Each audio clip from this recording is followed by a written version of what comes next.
Welcome back to the channel, everyone. We are on part 2 of module 1 of the 8th SAT practice test, and today we are going to finish up what we started previously. And starting over here with question number 18, we have our first question. We're going to jump right in. Circle A has a radius of 3n, and circle B has a radius of 129n. Where n is a positive constant, the area of the circle B is how many times the area of circle A. So we know the area of a circle is pi r squared. So the area of circle A is going to be pi times 3n squared, which is going to be pi times 9n squared.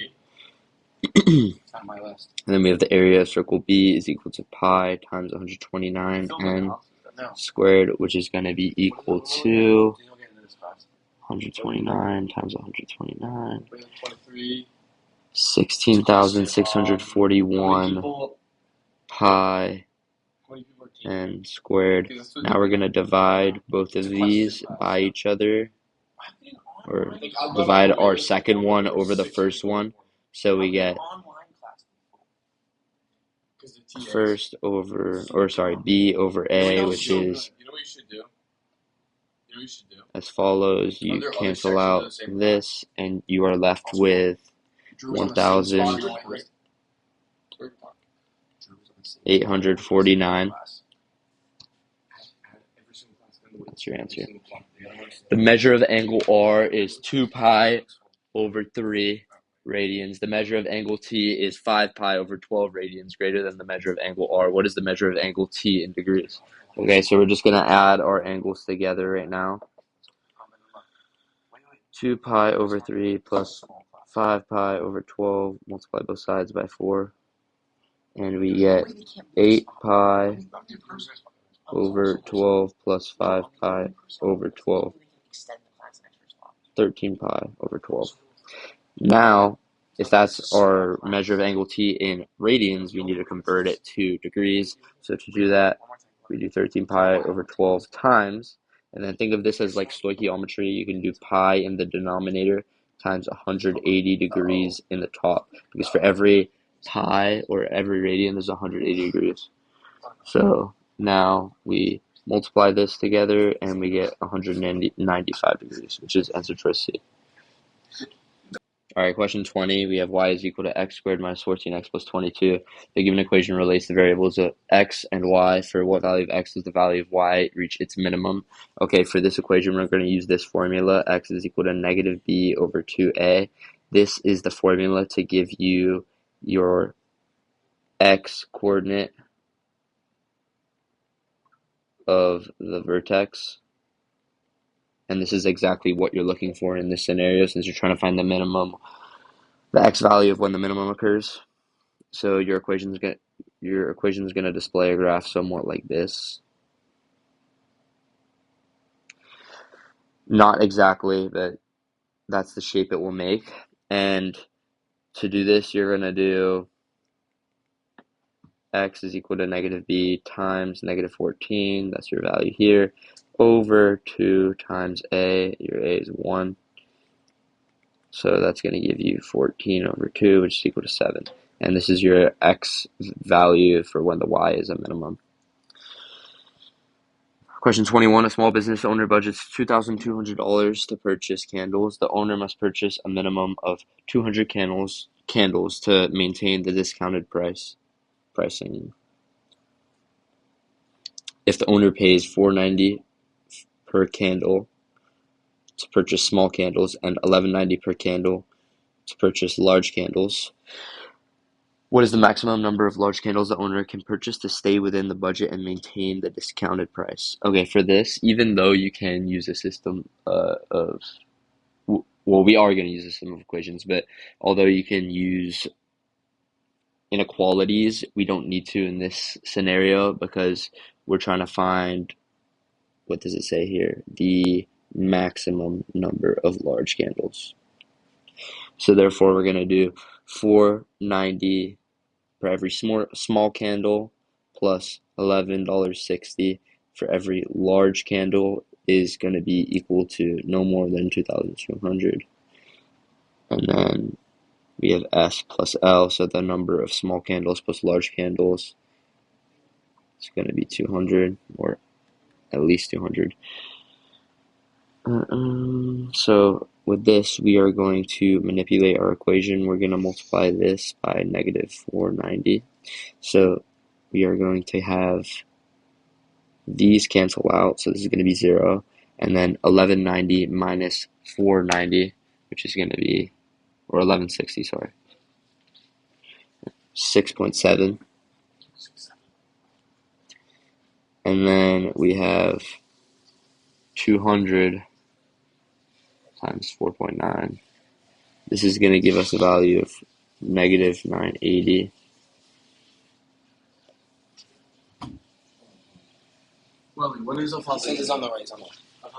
And now we subtract that. And we get 1,220. And now simply just divide. And we get this weird number, 180. I keep messing this up. 182.089, so on. But it's asking for the maximum number of large candles. Well, 0.089 isn't a full candle, so the maximum you can actually get is 182, and that's going to be your answer. Okay, which point xy is the solution to the given system of inequalities in the xy plane? So pretty much easiest way to go about this question is plugging in all the answers. So we're going to start by doing that. We have, for this, negative 14 comma 0, so 0 is less than or equal to negative 14 plus 7, which is true. Actually, that is not true, sorry. Negative 14 plus 7, so this is going to be 0 is less than or equal to negative 7, which is incorrect. And then we have 0 comma negative 14, so negative 14 is less than or equal to 0 plus 7, so this equation is correct, but now we move on to the second one, and then we have negative 14 is greater than or equal to negative 2 times 0, which is 0, minus 1, so negative 14 is not greater than negative 1, so this is going to also be incorrect. And then we have over here, 14 is less than or equal to 0 plus 7, which is 7, and that is incorrect. And then our answer choice has to be D, but just to show you, I'm going to do this one down here actually. We have 0 is less than or equal to 14 plus 7, that's correct. And then for the second equation, we have 0 is greater than or equal to negative 2 times 14 minus 1. This is going to be equal to 0 is greater than or equal to negative 29, which is correct. So D would be your answer choice for that question. Next one. Okay, question 23. We're given this table of values, but really the most important part of the question is here. The frequency table summarizes a data set of the weights rounded to the nearest pound of 71 tortoises. A weight of 39 pounds is added to the original data set. This is the most important piece of context in the equation or in the passage. Creating a new data set of weights rounded to the nearest pound of 72 tortoises. Which statement best compares the mean and median of the new data set to the mean and median of the original data set? Okay, so if we're just adding one tortoise to the data set and their weight is substantially higher than any weight in the data set, we know that it's going to bring the mean up. So our new mean is going to be greater than the original mean. It's much better to be able to understand how this works rather than doing all the math by hand, because that's going to cost you a lot of time on your test. So looking at our answer choices, it's talking about the mean and median. So if we have 71 in our original data set, it's already organized, so our new data set is just going to have 39 down here occurring one time, because this will represent the new data set now. And if we are trying to find our median, you can use this equation right here of the number of values in your data set plus 1 divided by 2 is going to give you the number you're looking for to find your median. So median position. So with that, we know that there are 72 plus 1 divided by 2, and this is going to give you a value of 36.5. So when it's a decimal, what you're going to do is include this 36th and 37th numbers in the data set. So looking here, we look at our frequency. We have the first 12, the second 8, so 12, 8, this is 20, and then 25, 32. What I'm doing right now is I'm counting up to the 36th term. So in here, we're going to have our 36th and 37th term, because after we progress past the next 9 numbers, we're going to be at 41.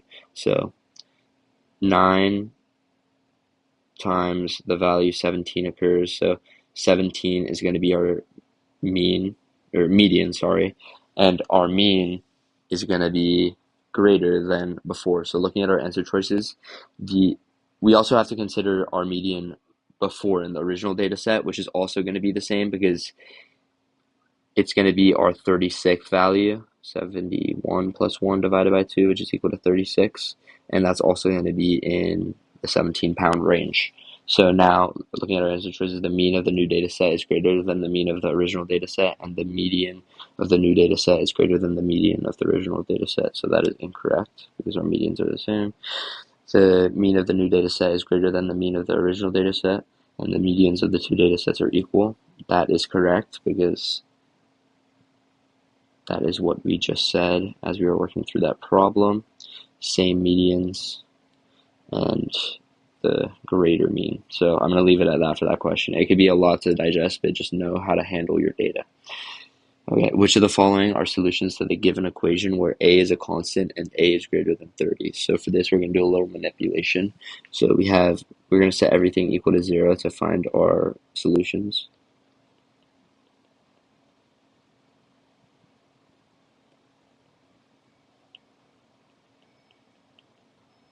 And I'm not going to distribute or anything. What I'm going to do instead is factor. So if we could take out an x minus 29 here and multiply it by x minus a and negative 1. So now if we look for our values, we have x is equal to 29 and x is equal to a plus 1. So these are going to be your two answers, which is the third choice and the second one, which gives you answer choice C. In the xy plane, the graph of the equation y is equal to negative x squared plus 9x minus 100 intersects the line y equals c at exactly 1 point. What is the value of c? So remember, when it says exactly 1 point, we can use our discriminant after substituting in the value. So we know c is equal to negative x squared plus 9x minus 100, since it's intersecting at c. And then move this around. I'm going to move all these terms to the right side. So we get x squared minus 9x plus 100 plus c is equal to 0. Now what we can do is use our discriminant, b squared minus 4ac, and it's going to be equal to 0 this time, since there's exactly one solution. So with that said, we're going to plug in our values. We have negative 9 squared minus 4 times a, which is 1, times c, And C isn't your C value, it's actually all your constants, so this is C. It might be a little confusing because they used C in the problem as well, which is a little annoying, but it is what it is. So now we have 81 minus 400 minus 4C is equal to 0. 4C is equal to negative 319. So C is equal to negative 319 over 4, which is answer choice C. Next question, we have 2 more to go and then we're all done. Question 26, the function f and g are defined by the given equations where x is greater than or equal to 0. Which of the following equations displays as a constant or coefficient the maximum value of the function it defines where x is greater than or equal to 0? Looking at our first option, this is an exponential function that's constantly increasing, so our coefficient and our constant are not going to be the maximums because our function is always going to be increasing. Kind of visualize it like an equation like this. It's always going to be increasing on the interval, so the maximum is not going to be the coefficient or the constant. Now our second equation is going to look somewhat opposite of that, like this. And if we're only looking at the positive x values, we know that our coefficient is going to be the maximum value for this equation. So your answer for this question is only going to be option number 2, which is B. Question 27, the perimeter of an equilateral triangle is 852 centimeters. The 3 vertices of the triangle lie on a circle. The radius of the circle is w squared of 3 centimeters. What is the value of w? Okay, this is a very difficult question. What you want to always do with these questions is kind of draw it out first. So you're going to draw your circle. And then you have an equilateral triangle within your circle. So all your sides are going to be the same. Now, it tells you that the radius is w squared of 3, but before we do that, we know that each side is going to be equal, so we can divide the total perimeter by 3 to get the length of each side. So your side length is going to be 852 divided by 3, which is 248, or 284, sorry, 284. So each of your side lengths are 284. But what we're looking for here is the radius, and the radius is actually your center point of the circle going through one of these vertices of the triangle. You could do it any way. You can do it here, here, or there, but for the sake of this problem, let's focus on the first one I drew over here. So what we're going to do is create a right triangle, a 30, 60, 90 right triangle. So visualize it like this. And since we're cutting through a 60-degree angle, this new angle is going to be 30 degrees.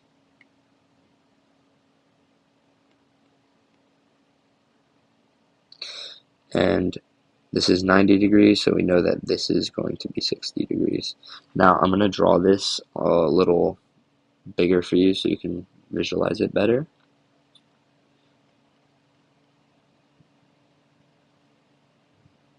So we know that in this type of triangle, this side length is equal to x, this side length is equal to 2x, and this side length is equal to x squared of 3.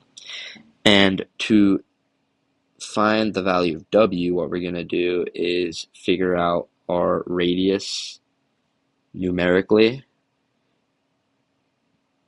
And to do that, we have first a side length of 284, and looking at this right here, this is equal to 284, but we're only looking at the left side, so the left half, which is going to be equal to 142. So this side length is actually equal to 142. So if we know x squared of 3 is equal to 142, we know that x is equal to 142 over square root of 3. So that's this side over here.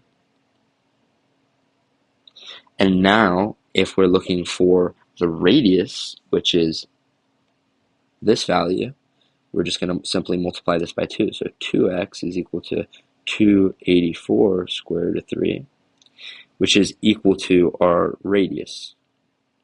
And now what we're going to do is set 284 over square root of 3 equal to our value of the radius we were given, which is w squared root of 3. And now you can simplify by isolating for w. and we get W is equal to 284 over 3. And this is your answer. I hope this series of questions helped you guys, and I hope to see you on Module 2 for our next video. And take care, everyone. I'll see you then.